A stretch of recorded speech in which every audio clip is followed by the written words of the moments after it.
Nous observons le monde pour le comprendre et pour pouvoir y évoluer. L'intelligence nous a permis de forger les outils pour comprendre l'infiniment petit et l'infiniment grand. Depuis plus d'un siècle, psychologues, biologistes, généticiens et neuroscientifiques la dissèquent, l'analysent, la mesurent. Nous avons inventé les ordinateurs, marché sur la Lune. Mais contrairement à ce que nous pourrions croire, notre intelligence individuelle n'augmenterait pas. Aujourd'hui, la science explore les différentes facettes de notre intelligence. Mais les scientifiques savent-ils vraiment ce qu'est l'intelligence ?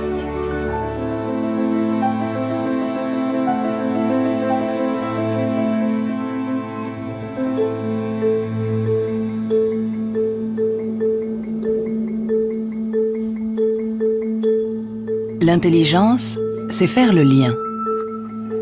Assembler différents éléments pour trouver une solution.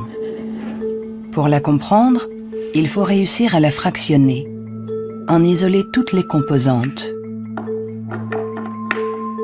Les chercheurs se sont donc penchés sur ces différentes facettes.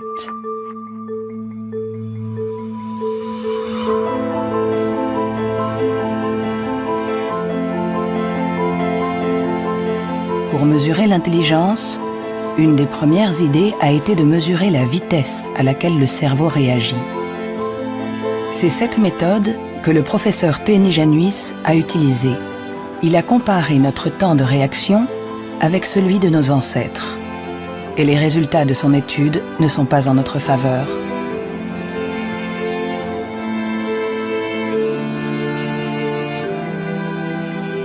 Pour mesurer le temps de réaction, on présente à un sujet une lumière sur un écran et il doit dire, en appuyant le plus vite possible sur un bouton, si elle apparaît à droite ou à gauche. Ce n'est donc pas un réflexe, mais une information simple que notre cerveau doit traiter. Ces études sur le temps de réaction sont très anciennes.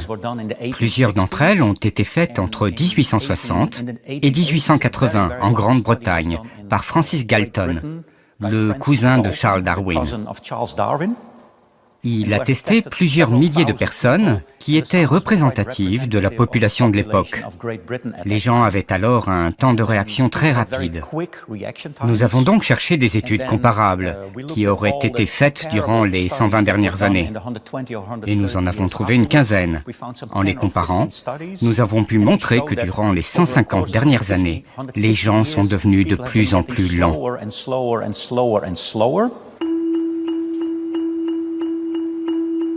Pour le professeur Teni Januis, intelligence égale vitesse.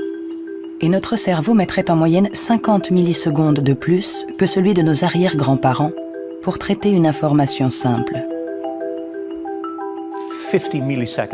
50 millisecondes de plus, ça a l'air ridiculement bref. Mais quand on pense aux milliers de décisions que nous devons prendre chaque jour, si vous êtes un tout petit peu plus lent pour chaque décision, ça peut avoir des conséquences très importantes. Le professeur Teni Januis est convaincu que nous sommes moins intelligents qu'au XIXe siècle.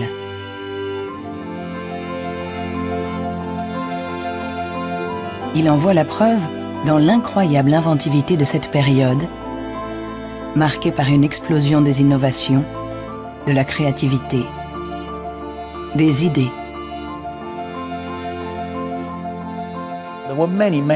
Il y a eu énormément de fantastiques innovations au XIXe siècle. Des études ont montré que le nombre d'inventions par habitant était 4 fois plus important qu'aujourd'hui.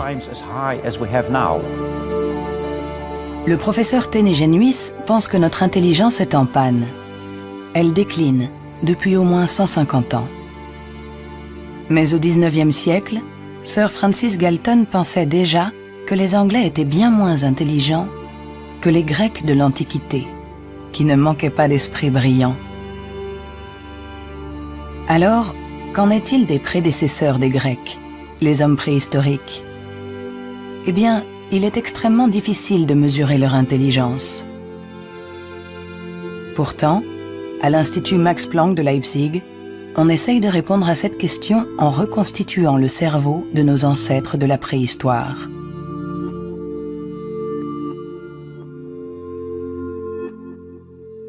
La paléoneurologie, c'est une science très frustrante, puisque son objet, j'allais dire, quasiment n'existe pas. On n'a pas de cerveau fossile. Ce qu'on a essentiellement, c'est la boîte dans laquelle ce cerveau était contenu.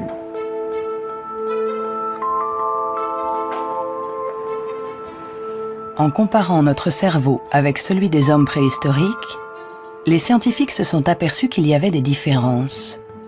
Des différences de forme, mais aussi des différences de taille. Certains hommes préhistoriques avaient un cerveau plus grand que le nôtre. Quand on sait que tout ce que nous sommes, tout ce que nous pensons, nos souvenirs, notre personnalité, nos émotions, notre langage, tout dépend essentiellement de cet organe, alors est-ce que l'intelligence est directement liée à la taille? Il serait naïf de penser que il n'y a pas de lien entre la taille du cerveau et la complexité des comportements, entre guillemets, l'intelligence. On le voit dans le monde animal, hein, les animaux qui sont les plus intelligents, en particulier les cétacés, certaines formes de dauphins par exemple, sont des formes qui dans le monde animal ont de très grands cerveaux, un grand nombre de neurones. On retrouve chez eux quelque chose qui rappelle ce qu'on trouve chez les primates, les grands primates, et chez l'homme. L'évolution a fait croître la taille de notre cerveau pendant 2 millions d'années, pour atteindre son maximum il y a 15 000 ans environ. L'homme de Cro-Magnon, qui a peint les murs de la grotte de Lascaux il y a quelques 17 000 ans, était un Homo sapiens, comme nous. Mais de tous les Homo sapiens, il est celui doté de la plus grosse cervelle. En effet, la taille de notre cerveau aurait diminué par rapport à celui de notre ancêtre. Et pour certains chercheurs, nous serions moins intelligents que lui. Mais cette théorie est loin de faire l'unanimité. Moi, je ne crois pas qu'il y a une intelligence qu'on peut mesurer avec 1 centimètre et dire, voilà, il est aussi intelligent, ou il est plus intelligent, ou il est moins intelligent. Un homme de Cro-Magnon, il était intelligent pour être intelligent dans le monde où il vivait, et pas pour être intelligent dans une banque.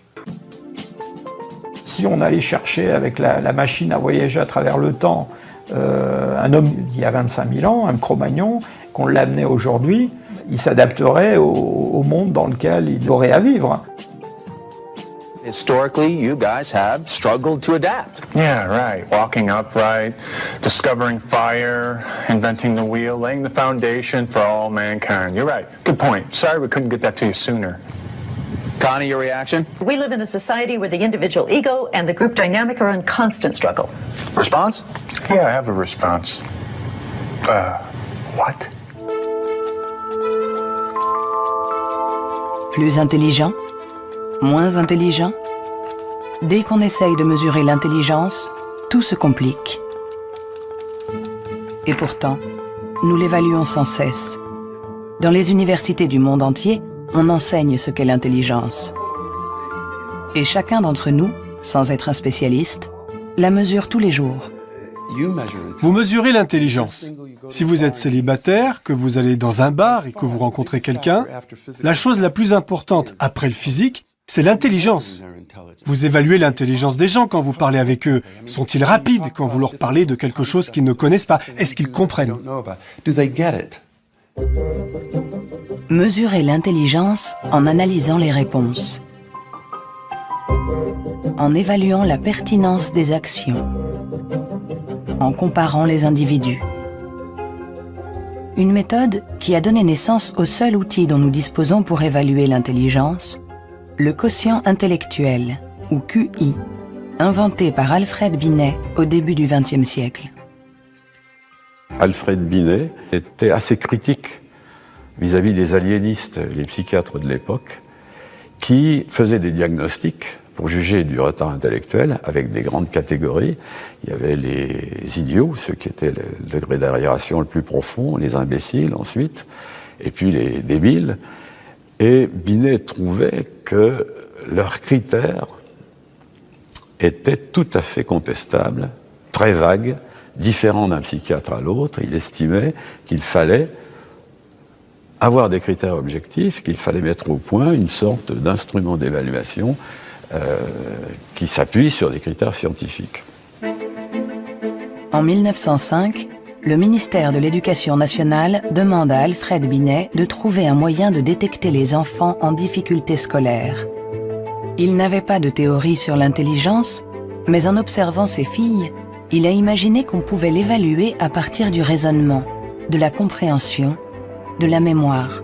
Ce qu'il a cherché à faire, finalement, c'est à trouver pour chaque âge les problèmes qui sont caractéristiques de cet âge. Par exemple, en leur présentant une image, en leur demandant qu'est-ce que ça représente. Alors, il avait remarqué que les enfants de 3 ans énumèrent ce qu'il y a dans l'image. Il y a un monsieur, une dame, un banc, un arbre. Que vers 7-8 ans, ils la décrivent, l'image. C'est un monsieur et une dame qui sont assis sur un banc. Et puis, vers 12 ans, ils l'interprètent.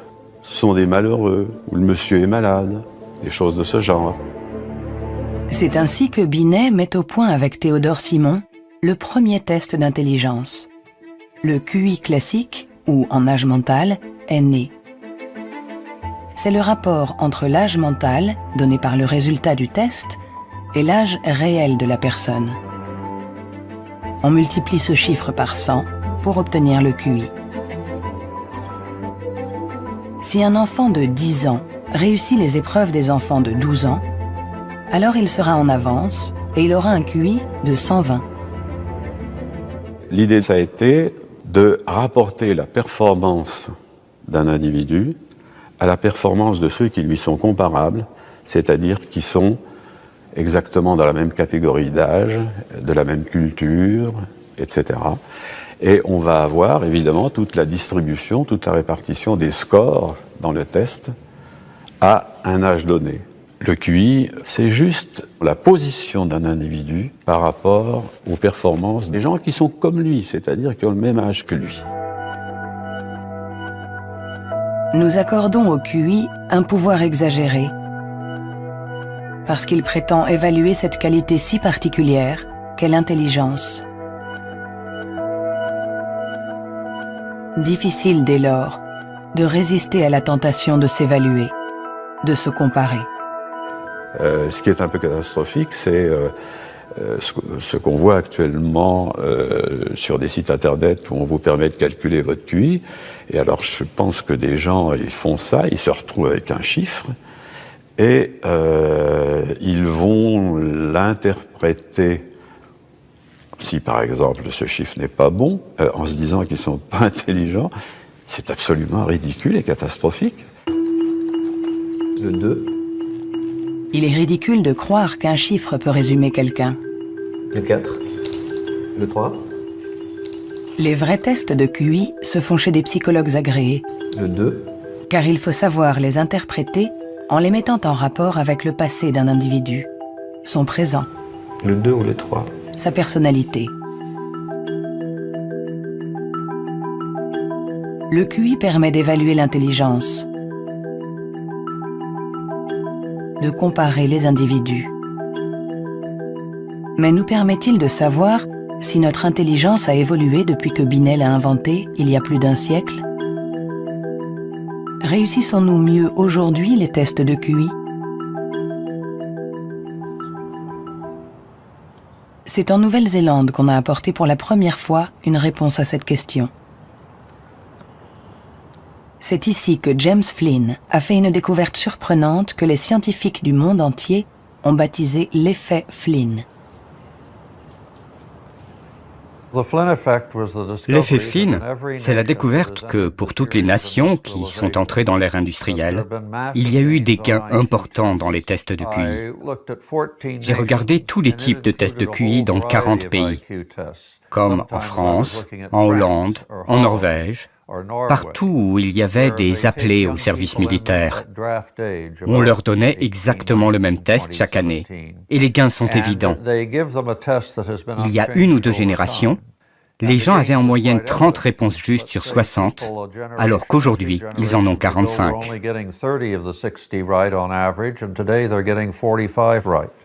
Après avoir passé au crible des dizaines et des dizaines d'études, James Flynn a montré que depuis plus de 60 ans, nous réussissons mieux les tests de QI. Est-ce que cela signifie que nous serions devenus plus intelligents que nos grands-parents? Un changement de QI ne signifie pas forcément un changement d'intelligence. Un exemple simple pour le comprendre, vous faites passer le test d'intelligence une première fois aujourd'hui. Vous le redonnez au même sujet demain. Il y a un effet d'apprentissage, il va réussir un peu mieux, il va avoir des scores un peu meilleurs. Ça ne veut pas dire qu'il est devenu plus intelligent, ça veut juste dire qu'il est un peu plus familier avec la façon de passer le test. L'augmentation du QI est due en grande partie à l'environnement, une meilleure nourriture, une meilleure éducation.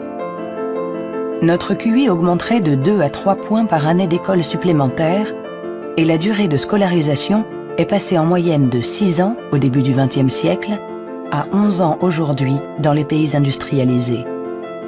Tous ces effets se sont additionnés et ont fait augmenter les scores de QI. Quand vous passez un test aujourd'hui, vous y êtes préparé dans la mesure où toute une série de facteurs vous ont donné la capacité d'utiliser votre logique de manière abstraite. C'est pour ça que vous pouvez regarder une suite de nombres et deviner le suivant.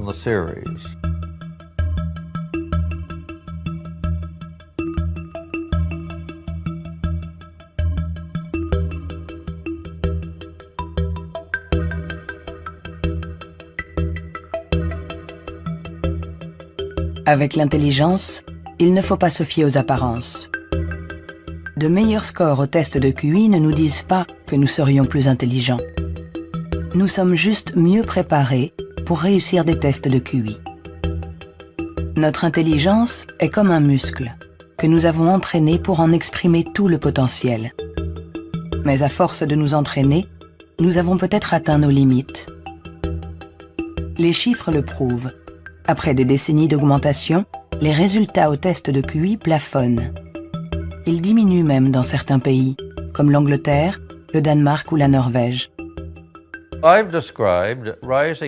L'augmentation du QI est un phénomène qui a duré un siècle. Mais tous les pays vont finir par voir un plafonnement de cette augmentation. L'école a fait le plein. C'est elle qui a offert la capacité de manier des concepts abstraits. Et à moins d'une révolution de la pédagogie, les bénéfices dus à l'école vont plafonner, parce que presque tout le monde aujourd'hui est scolarisé.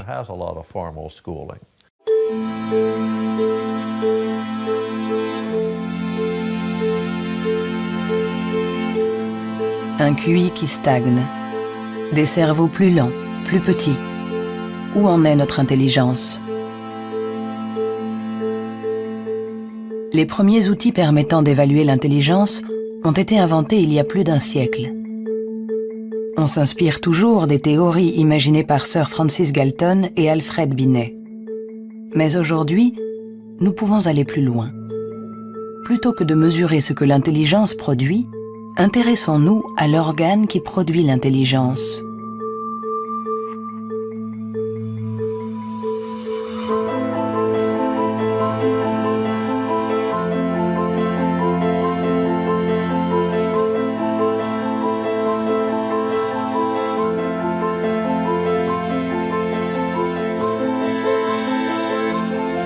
Richard Ayer est psychologue et neuroscientifique à l'Université de Californie, Irvine.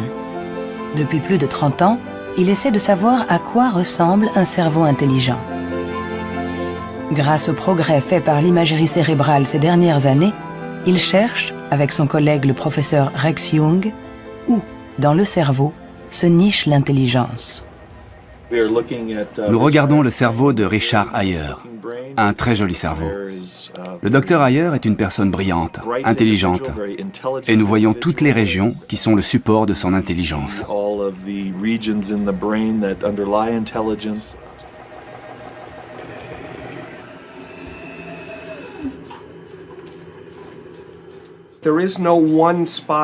Il n'y a pas un endroit dans le cerveau qui soit le centre de l'intelligence. Les gens pensaient qu'il y avait un centre de l'intelligence à l'avant. Mais les recherches ont montré que lorsqu'on fait des tests d'intelligence à l'intérieur d'un scanner, on peut voir que la communication entre l'avant et l'arrière est très importante pendant que l'on résout les problèmes. Le professeur Ayer a été l'un des pionniers dans l'utilisation des techniques de neuroimagerie moderne. Sa première étude date de 1988. On n'avait alors jamais utilisé ces outils dans les recherches sur l'intelligence. On a trouvé des zones du cerveau qui s'activaient quand les gens passaient des tests d'intelligence. Mais le choc, la surprise, c'était que plus ces zones étaient actives, moins les résultats du test étaient bons. C'était à l'opposé de ce qu'on attendait. À chaque fois qu'en science, on a un résultat à l'opposé, c'est vraiment intéressant.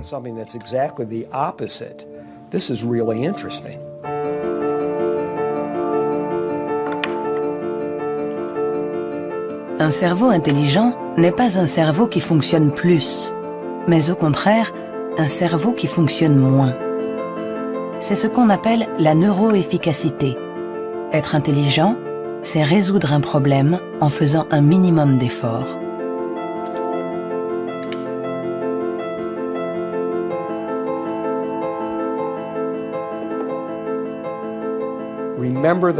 Souvenez-vous de la première fois que vous avez conduit une voiture.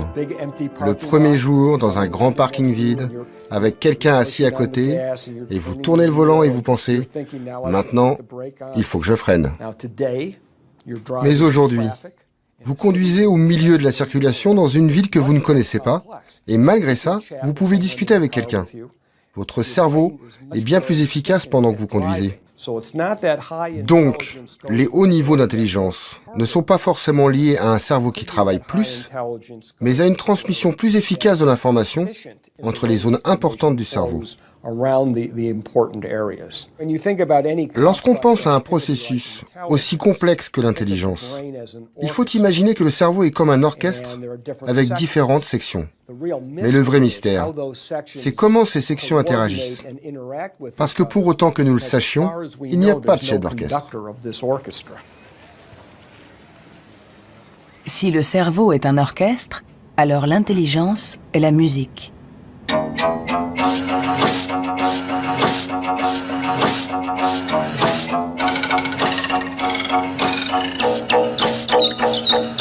Nous commençons à déchiffrer la partition, mais nous ne savons toujours pas comment les musiciens parviennent à jouer ensemble. À l'université de la Sorbonne, le professeur Olivier Houdet est à la recherche de ce chef d'orchestre. Pour le trouver, il mesure l'activité électrique du cerveau pendant que des enfants résolvent des problèmes. Ce qui l'intéresse, c'est ce qu'il appelle les bugs de l'intelligence. Si vous présentez à un enfant ce dispositif avec 1, 2, 3, 4, 5 babards écartés ou 5 babards resserrés, et vous demandez à l'enfant, y a-t-il le même nombre de babards au-dessus et en dessous, jusqu'à 6-7 ans, tous les enfants du monde vont vous répondre « Ah ben non, il n'y en a pas pareil, il y en a plus là parce que c'est plus long ». Le cerveau de l'enfant est donc piégé par l'intelligence, c'est-à-dire visio-spatiale, selon laquelle longueur est égale à nombre. Dans le cerveau, ça se traduit par le fait qu'on a des chemins neuronaux différents pour résoudre une même tâche.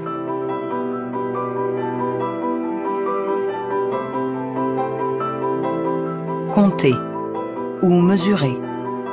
Il y a toujours plusieurs solutions à un problème. Et notre cerveau est sans cesse en train de lutter pour inhiber les mauvaises stratégies. Nous, ce qu'on montre ici, et c'est ça la découverte et l'originalité de notre laboratoire, est que l'inhibition, c'est sans doute le processus clé et positif de l'intelligence, parce que c'est elle qui nous permet de résister à nous-mêmes, en quelque sorte. Résister à nous-mêmes, c'est apprendre à contrôler les interférences qui viennent perturber notre intelligence. Le test de Stroop est une des méthodes pour observer ces interférences. Il consiste à donner la couleur d'un mot, mais attention, sans le lire. Bleu, jaune, rouge, jaune, vert, rouge, vert, vert, rouge, vert, jaune, jaune, rouge, jaune, jaune, rouge, jaune, rouge, jaune, jaune, rouge, vert, rouge, jaune, bleu.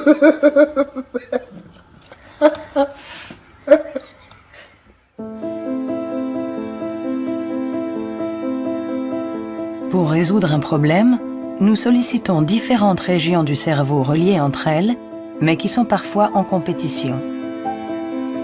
Mais comment ces différentes zones communiquent-elles? C'est ce à quoi s'intéresse le professeur Douglas Fields à l'Institut national de la santé de Washington.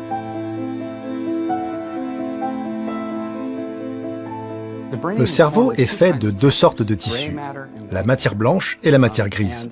Tout le monde a entendu parler de la matière grise. C'est là où se trouvent les neurones, sur une couche à la surface du cerveau. Mais en dessous, il y a des milliards de connexions, de câbles, des axones qui connectent les neurones. Et c'est blanc parce que ces axones ont une gaine isolante formée d'une membrane qui est de la myéline.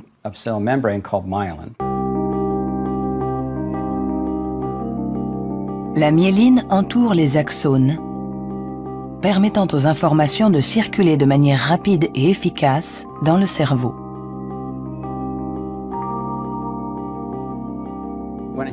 Quand un enfant naît, son cerveau n'est pas mature. Ses fonctions sont minimales. Un bébé ne peut quasiment rien faire. Il ne peut pas se nourrir, il ne voit pas vraiment, il ne sait pas marcher ni redresser la tête. C'est parce que notre cerveau est façonné en permanence par notre environnement. Et une des choses les plus intéressantes avec la myéline, c'est qu'elle se forme après notre naissance. La myéline est essentielle pour que l'information circule de manière efficace dans le cerveau. Elle est donc essentielle pour notre intelligence. Mais aujourd'hui, la formation de la myéline est perturbée. Barbara Demnex, endocrinologue au Muséum d'histoire naturelle de Paris, a montré comment notre intelligence est menacée par un des fléaux majeurs du XXIe siècle, la pollution. Quel que soit l'endroit où vous vivez dans le monde, vous allez être exposé à des centaines de produits chimiques qui vont interférer avec l'hormone thyroïdienne. Cette hormone est produite par la glande thyroïde qui se trouve à la base du cou chez l'homme. Elle est nécessaire au développement du cerveau depuis les premières étapes du développement du fœtus jusqu'à un âge plus avancé, comme le mien, pour assurer le maintien de fonctions, comme la myélinisation. L'Autorité européenne de sécurité des aliments a analysé 297 pesticides. Plus d'une centaine d'entre eux perturbent le fonctionnement de l'hormone thyroïdienne. Tout comme le bisphénol A, les PCB, les retardateurs de flamme. Des produits chimiques avec lesquels nous sommes en contact tous les jours. L'équipe de Barbara Demnex a montré qu'ils ont la particularité de bloquer les récepteurs spécifiques de l'hormone thyroïdienne sur chacune des cellules de notre cerveau. Et les effets sont considérables. Ce sont des preuves solides. On a regardé, les scientifiques ont regardé, les niveaux d'exposition chez les femmes qui ont des enfants. On a comparé différents niveaux d'exposition et on a vu que les niveaux les plus élevés étaient associés à une perte de 5 à 6 points de QI chez leurs enfants. C'est vrai que la plupart d'entre nous ne voient pas la différence, mais il est évident que 5 points de QI en moins peuvent faire une grande différence pour votre réussite scolaire ou votre réussite dans la vie. Et le simple fait de le savoir est vraiment troublant pour les parents.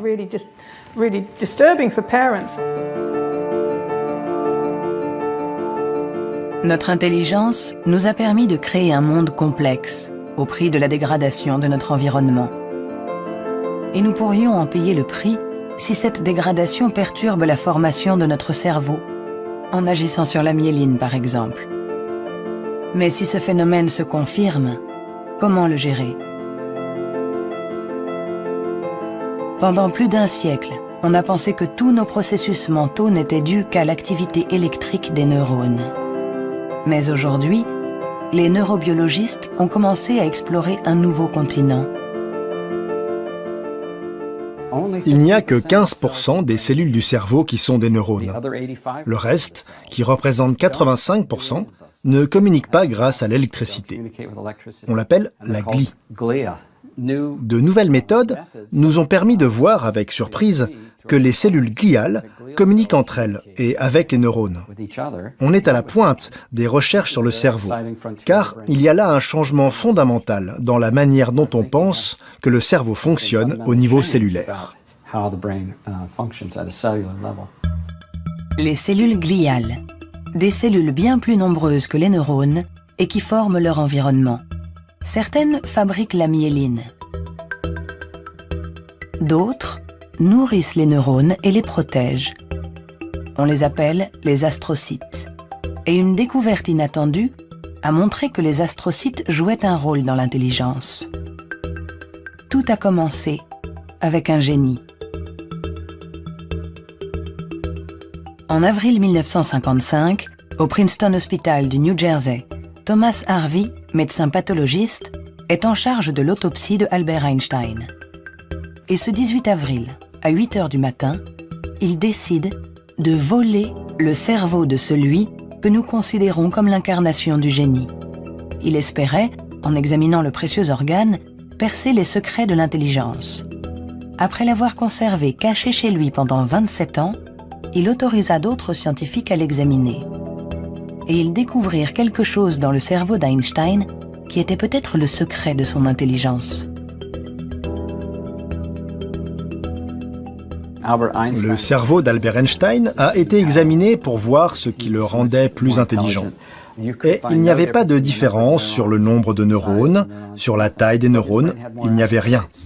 Mais son cerveau avait plus d'astrocytes. Et beaucoup de gens se sont intéressés au rôle joué par les astrocytes dans l'intelligence. Les astrocytes. Des cellules gliales identifiées il y a plus d'1 siècle. Mais ces dernières années, les scientifiques se sont aperçus que leur rôle était plus complexe que ce qu'ils imaginaient.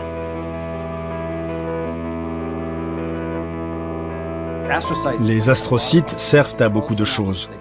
Ils contrôlent les synapses, ils contrôlent le flux sanguin dans le cerveau, ils nourrissent les neurones, ils réagissent aux blessures. Toutes ces choses étaient considérées comme des tâches ménagères faites par les astrocytes dans le cerveau. Et plein de gens ne les prenaient pas au sérieux. Jusqu'à ce qu'on réalise que ces tâches ménagères font que l'astrocyte contrôle le neurone. Un astrocyte humain contrôle des centaines de neurones. Bien plus que ce que peut faire un astrocyte de souris, par exemple.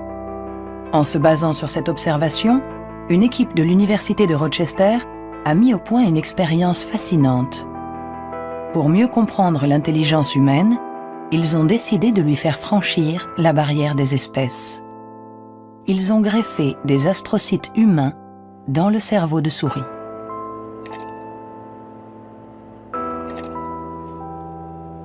Nous avons effectué des greffes des astrocytes humains chez la souris et la greffe, littéralement, envahit tout le cerveau. Quand on regarde, par exemple, à l'âge de 1 mois après la greffe, on voit que la greffe est très discrète à l'endroit presque où on a greffé les cellules. Si on revient 1 an plus tard, tout le cerveau devient greffé On remplace littéralement toutes les cellules par les cellules humaines.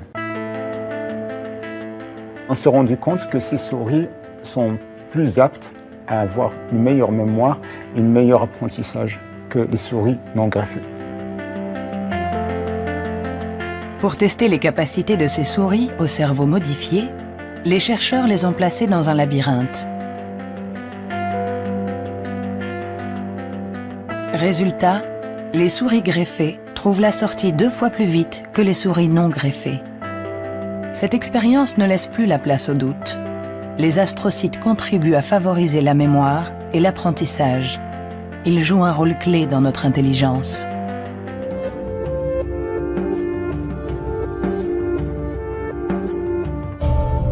L'intelligence se reflète dans le fonctionnement du cerveau. Mais comment expliquer les différences d'intelligence de nos collègues, de nos amis, de nos parents? Ont-ils plus de matière blanche, moins d'astrocytes, des neurones plus rapides? Ce qui est à l'origine de nos capacités se trouve en partie dans nos gènes. Robert Plomin est généticien comportementaliste. Dans le cadre de ses recherches, il a regardé grandir des milliers d'enfants. Grâce à eux, il espère pouvoir trouver les gènes qui influent sur l'intelligence. Les gens demandent souvent dans quelle mesure l'intelligence est déterminée par les gènes. Mais tout d'abord, il faut insister sur le fait que le mot « déterminé » n'est sans doute pas le bon. On devrait dire « influencé ». C'est comme pour la taille, elle est liée aux gènes, mais pas déterminée par eux. Si vous êtes grand, il est probable que vos enfants seront plus grands que la moyenne. Mais s'ils sont mal nourris ou s'ils sont malades, ils seront peut-être plus petits. Ce n'est pas déterminé, c'est influencé. Pour l'expliquer différemment, les gènes nous donnent un potentiel et l'environnement permet de l'exprimer.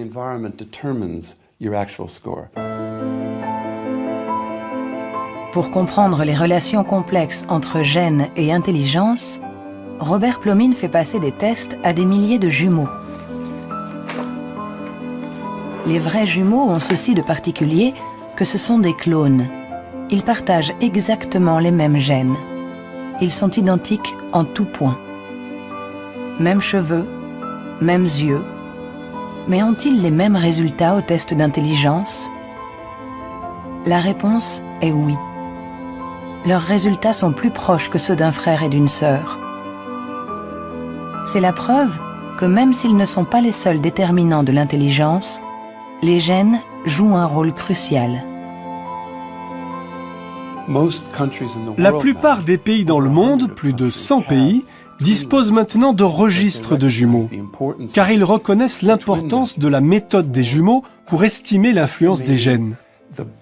La prochaine étape de nos recherches est d'essayer de trouver les gènes responsables de l'intelligence. Pour cela, Robert Plomin utilise des puces à ADN capables de détecter plus d'1 million de marqueurs génétiques. En comparant l'ADN de tous ceux qui ont eu de bons résultats au test, il cherche à voir si certains gènes apparaissent plus fréquemment. Mais l'identification précise de ces gènes s'est révélée beaucoup plus compliquée que ce qu'il espérait.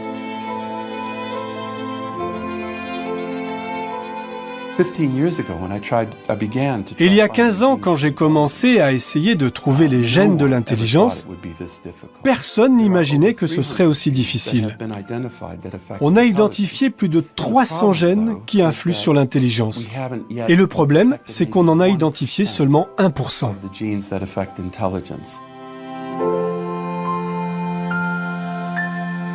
L'intelligence est influencée par l'interaction de plusieurs milliers de gènes. Ils forment un réseau d'une complexité inouïe, d'autant plus qu'ils produiraient des effets différents selon la région du cerveau où ils s'expriment. Avant, on imaginait le fonctionnement du cerveau en termes de zones. Cette zone gère le langage, celle-ci fait autre chose. Le corps calleux relie les hémisphères. Beaucoup de gens aujourd'hui ont réalisé que c'était une fiction, que le cerveau agissait de manière plus globale. Et si on regarde ça du point de vue génétique, cela rend les choses plus claires, parce que la plupart des gènes qui agissent sur le cerveau affectent beaucoup de régions différentes. Nous avançons pas à pas dans la compréhension de notre intelligence. Les scientifiques affinent les outils pour la mesurer. Mais la question qui se pose est l'usage que nous en ferons.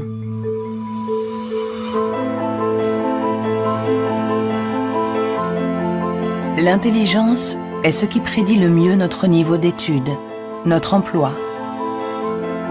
Par conséquent, parler de l'intelligence de quelqu'un n'est pas anodin. On donne une valeur, on classe, on hiérarchise, avec tous les risques de dérapage que cela comporte. L'erreur de raisonnement, c'est de considérer que l'intelligence serait essentiellement héréditaire. Et ça a conduit effectivement à des dérives qui sont tout à fait ridicules, je dirais, absolument ridicules. Pour en donner un exemple, en 1924, je crois, une loi a été votée aux États-Unis qui restreignait l'immigration, qui mettait des quotas pour l'immigration, parce que dans les tests, ils avaient en moyenne des résultats moins bons. Et donc, ils étaient supposés être héréditairement moins intelligents. Il fallait qu'ils en viennent moins aux États-Unis pour ne pas faire baisser la moyenne. On les accueillait, vous savez, dans Ellis Island, cette petite île qui est en face de New York, et pas mal d'entre eux ont été renvoyés, et notamment ceux qui, dans les années 30, commençaient à sentir la montée du nazisme, je pense aux Juifs de l'Europe de l'Est par exemple, et qui ont été refoulés pour des raisons absolument idiotes. On a longtemps cru qu'on ne pouvait pas échapper à ses origines. Notre hérédité était supposée contrôler nos vies. La science, depuis, nous a heureusement éloignés de cette vision déterministe. Mais l'intelligence est un sujet à part, un sujet si sensible que les faux pas et les excès ont marqué son histoire. William Shockley, physicien visionnaire, prix Nobel pour sa découverte du transistor, se montra moins brillant lorsqu'il décida de se pencher sur l'étude de l'intelligence. Dr. Shockley, if you could answer it yes or no, I would appreciate it. Do you believe that black people are inferior in intelligence because of their heredity?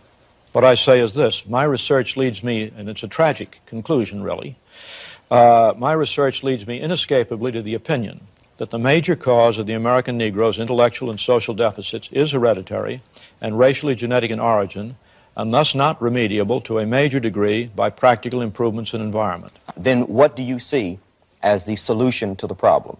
I would propose that you would offer a bonus to everyone to be sterilized. The offer is based upon the best estimates, best scientific estimates that one can have of any genetically carried disabilities. 1974, c'était tout juste hier, une époque pas si lointaine où certains se servaient du QI pour justifier des théories racistes, pour exclure ceux qui étaient différents. Joseph Chovanec est atteint du syndrome d'Asperger, une forme d'autisme qui peut cohabiter avec un QI élevé. Diplômé de Sciences Po, docteur en philosophie, écrivain. À 6 ans, il ne disait pas un mot. Aujourd'hui, il parle 7 langues, dont l'hébreu, l'arabe, le perse et l'azerbaïdjanais. Je fais partie de ces enfants qui étaient promis à la poubelle. Pendant très longtemps, on nous a dit que les personnes autistes étaient déficientes intellectuelles. On a posé presque comme synonyme déficience intellectuelle et autisme. Alors qu'aujourd'hui, on sait bien que ce n'est pas le cas. Chaque société humaine a besoin d'un certain nombre de hiérarchies, a besoin que les gens se démarquent un peu des autres, et on a tendance à résumer un peu tout par un critère unique. Aux États-Unis, ce qui fait, j'allais dire, les qualités humaines et les hiérarchies, c'est le QI. En France, c'est tel ou tel concours administratif. Sous la Chine impériale, c'était les fameux concours de mandarinat. Mais tout ça, ça repose sur une idée centrale qui est fausse, à savoir qu'il y aurait une échelle unique de l'humanité. Et forcément, celui qui prône ce genre de théorie se place lui-même tout au sommet. C'est toujours comme ça. L'intelligence comme échelle unique de l'humanité. Mais peut-on résumer l'humain à une seule dimension? Peut-on réduire l'homme à sa seule intelligence? alors que l'intelligence elle-même a de multiples facettes.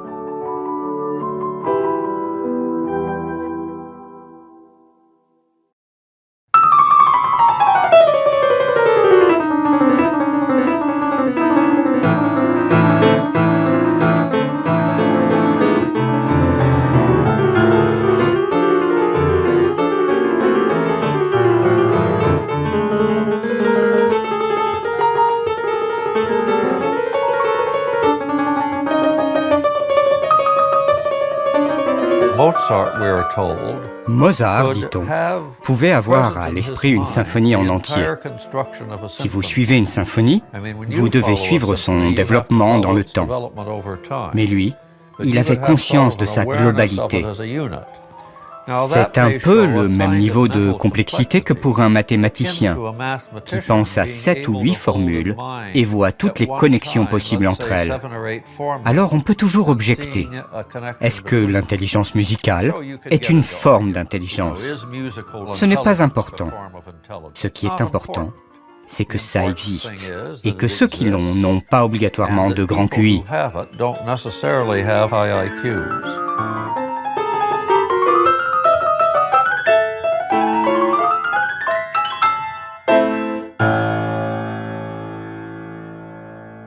Il y a eu toujours une résistance à considérer qu'il y avait des formes d'intelligence différentes et une espèce de propension à vouloir déterminer un QI général, ce qui voudrait dire qu'on a une intelligence unidimensionnelle, voilà, et vous êtes plus ou moins haut sur cette dimension. Et la conception contradictoire, c'est qu'il y a plusieurs formes d'intelligence, et en réalité, vous pouvez être assez haut sur une des dimensions d'intelligence, sur un de ces aspects, et puis assez bas sur un autre. Le débat est aussi ancien que les premières études sur l'intelligence. En effet, les scientifiques se sont aperçus que quelle que soit la méthode utilisée, ils n'arrivaient pas à évaluer l'intelligence avec une échelle unique.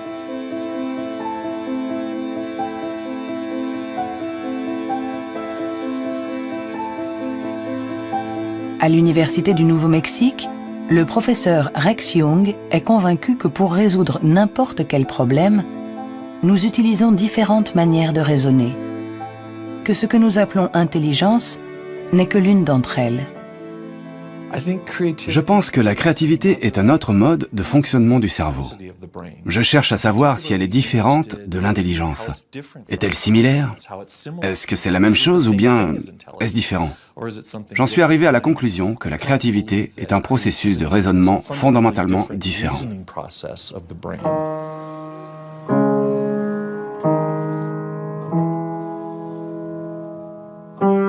Déchiffrer une partition, c'est être intelligent en utilisant nos connaissances.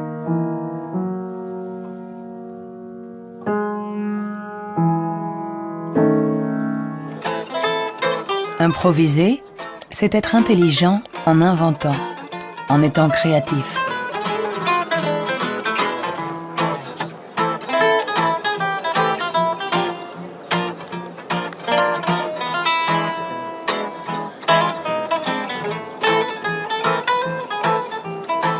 Un musicien peut être à la fois intelligent et créatif. Un sujet d'étude idéal.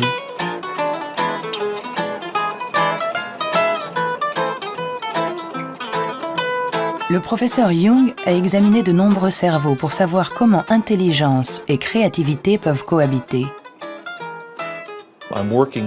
Je travaille sur l'hypothèse que ce sont des partenaires et qu'il y a deux réseaux différents dans le cerveau qui coopèrent pour nous permettre de raisonner. L'un est un type de raisonnement intelligent, l'autre est un type de raisonnement créatif. Je pense que les deux sont extrêmement importants. Nous sommes très proches de comprendre comment elles fonctionnent. Notre théorie est que le réseau de l'intelligence se situe plutôt à la surface du cerveau. Avec la créativité, les choses sont différentes. Elle dépend principalement du réseau du mode par défaut. Le réseau du mode par défaut est un réseau qui se trouve plutôt au milieu, à l'intérieur du cerveau. Et ces deux réseaux échangent en permanence des informations pour nous permettre de résoudre les problèmes posés par le monde qui nous entoure.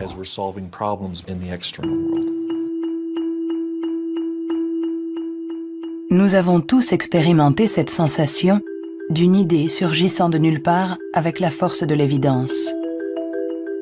Ce que nous révèlent les neurosciences, c'est que ce mode de raisonnement, ce mode inventif, créatif, est un mode de raisonnement à part entière.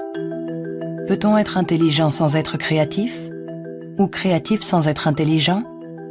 La question a elle-même un sens. Pour évoluer intelligemment dans le monde, n'avons-nous pas besoin de toutes les ressources de notre esprit? On ne peut pas être créatif en physique, par exemple, si on n'a qu'une éducation physique. Pour être créatif en physique, il faut une autre éducation et ensuite se retrouver dans un univers étranger et réutiliser des trucs et astuces, des mécanismes mentaux qu'on a appris ailleurs. Hein. Et le drame de la recherche stérile, c'est la recherche qui ne connaît que sa petite chapelle, où il n'y a ni import ni export de données. Hein. Par contre, tous ceux qui ont été créatifs, ce sont des gens qui ont importé des idées d'un univers autre.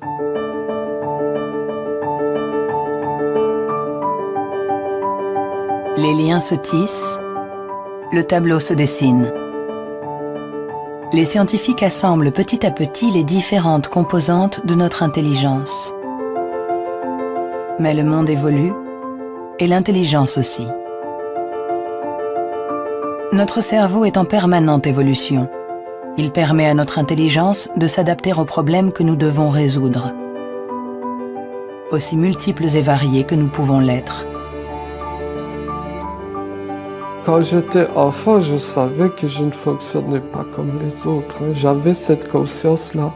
Cela m'a donné à réfléchir et cela m'a amené à imaginer le monde pluriel.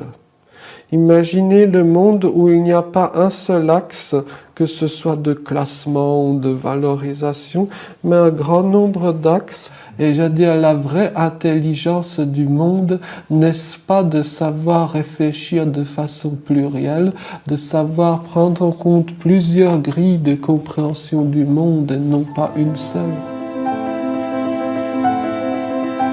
Le rôle de la science n'est peut-être pas de dire si nous sommes plus ou moins intelligents que nos voisins ou que nos ancêtres, mais de nous aider à comprendre comment notre cerveau fonctionne.